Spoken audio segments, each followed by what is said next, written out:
Hello, good morning.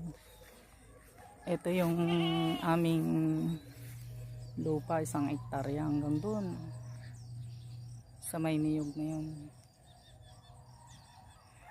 Hanggang doon sa may niyog din na yun. Kikita ba yung niyog na yun? Yan. Pero dahil sa hindi ka naman makapagtanim dito ng palay kahit ano, kasi nga puro kabahayan na dito sa kabila. Nauna kasi nagbenta itong nga sa kabilang lote diyan. Kaya pag nagtanim ka dito, kakainin din ng mga alaga nila, napakaraming kambing.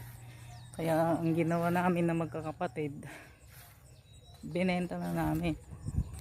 Kaya ito na lang natitira. Yan yung bakante na yan. Hanggang dito sa pilapil na to.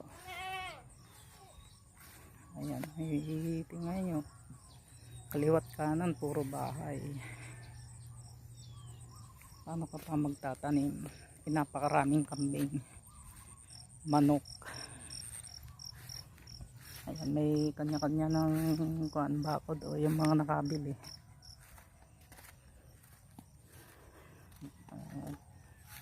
Sabi ko nga rin sa pamangkin ko, yung kanyang mga kambing ay ilipat na rin niya dito yung kulungan.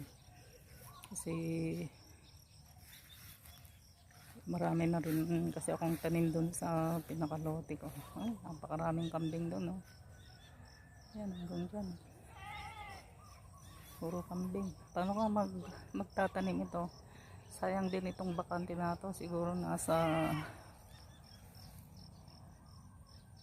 3,000. 3,000 kaya ay mahigit 2,000 kamo na lang itong luwang na to.